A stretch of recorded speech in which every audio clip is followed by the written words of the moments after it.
നിന്റെ ജീവിതമല്ലേ, ഞാനതൊരു തമാശയായിട്ട് കാണുമോ? ഒരിക്കലുമില്ല. നീ ഇപ്പൊ ചെയ്യേണ്ടത് എന്താണെന്നറിയോ? അച്ഛന്റെ അടുത്ത് ചെല്ലണം. നാളെ എന്നെയും കുഞ്ഞിനെയും ശരത്തേട്ടന്റെ വീട്ടിലേക്ക് കൊണ്ടുപോയി വിടണേ അച്ഛ എന്ന് പറയണം. അപ്പൊ അച്ഛൻ ചോദിക്കും എന്താ കാര്യമെന്ന്. നീ ഇന്നിവിടെ ഉണ്ടായ സംഭവം മുഴുവൻ അച്ഛനോട് പറയണം. രവിശങ്കർ നാളെ വരുമെന്നും അതിനു മുമ്പ് നിന്നെ ശരചന്ദ്രന്റെ വീട്ടിൽ കൊണ്ടുചെന്ന് വിടണമെന്നും നീ നിർബന്ധിച്ചു പറയണം. അച്ഛൻ സമ്മതിച്ചില്ലെങ്കിലോ? രവിയങ്കിള് വരുമ്പോ അച്ഛൻ നോക്കിക്കൊള്ളാന്ന് പറഞ്ഞാലോ? അയാളെ തടയാൻ അച്ഛനെ കൊണ്ട് പറ്റില്ല. അച്ഛൻ ചിലപ്പോ പറയും പോലീസിൽ അറിയിക്കാമെന്നോ ബന്ധുക്കളെയൊക്കെ വിളിച്ചു വരുത്തി അയാളെ ഭീഷണിപ്പെടുത്താമെന്നോ ഒക്കെ. അതൊന്നും നീ സമ്മതിക്കരുത്.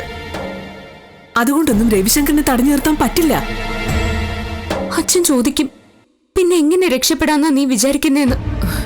അതെല്ലാം ആന്റി നോക്കിക്കൊള്ളാന്ന് ഏറ്റിട്ടുണ്ട്. അത്രമാത്രം നീ പറഞ്ഞാ മതി. നാളെ തന്നെ കൊണ്ടുവിടാൻ അച്ഛൻ സമ്മതിക്കുവാവോ? ശരത്തേട്ടന്റെ അച്ഛനെയും അമ്മയും ശരത്തേട്ടനെ ഒന്നും അറിയിച്ചിട്ടില്ലല്ലോ.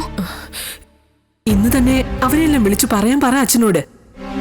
കൂടാതെ ശരചന്ദ്രനെ വിളിച്ച് നീയും പറഞ്ഞേക്ക്. എനിക്ക് പേടിയാവുന്നു ഇക്കാര്യം പറഞ്ഞ അച്ഛനടുത്തോട്ട് ചെല്ലാൻ പോലും. പേടിച്ചിരുന്നിട്ടൊന്നും ഒരു കാര്യമില്ല. ഇപ്പൊ തന്നെ അച്ഛൻ്റെ അടുത്ത് ചെന്ന് പറ. ഇന്ന് നേരത്തെ വന്നത് കാരണം ചിലപ്പോ ക്ലബിലേക്ക് പോയാലോ? പറയല്ലേ? ആ, പറയാമെന്നല്ല, പറയണം. ആന്റി മോന്റെ അടുത്ത് നിക്കണേ. അത് ഞാൻ നോക്കിക്കോളാം, നീ ചെല്ല്.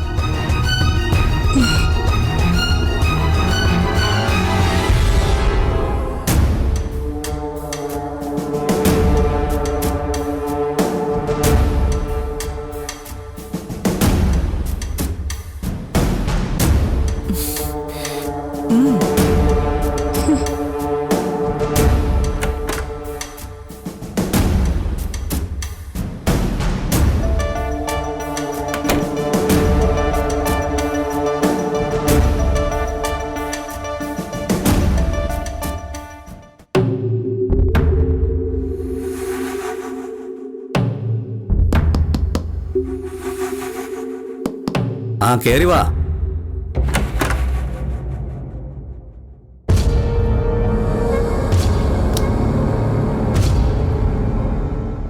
അച്ഛൻ ബിസി ആയിരുന്നോ? അല്ല, എന്താ? അച്ഛനോടൊരു കാര്യം പറയാനുണ്ടായിരുന്നു. പറഞ്ഞോ.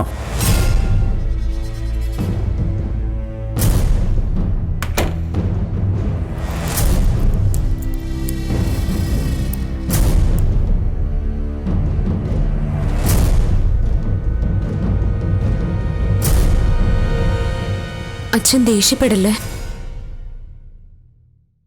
ദേഷ്യപ്പെടേണ്ട സമയത്ത് അത് ചെയ്യാതിരുന്നാണല്ലോ എന്റെ ഏറ്റവും വലിയ തെറ്റ്. എന്തായാലും പറഞ്ഞോ. നല്ല കാര്യങ്ങളൊന്നും അല്ല പറയാനുള്ളതെന്ന് നിന്റെ മുഖത്തോട്ട് നോക്കിയാൽ അറിയാം. രവിയങ്കിള് വന്നിട്ടുണ്ടായിരുന്നു ഇന്നിവിടെ.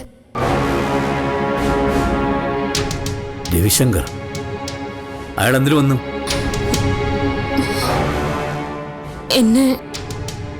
എന്നെ കൂട്ടിക്കൊണ്ടു പോകാൻ. എങ്ങോട്ട് കൊണ്ടുപോകാൻ? ഞാൻ രവിയങ്കിളിന്റെ കൂടെ ബാംഗ്ലൂരിലോട്ട് ചെല്ലണമെന്ന്.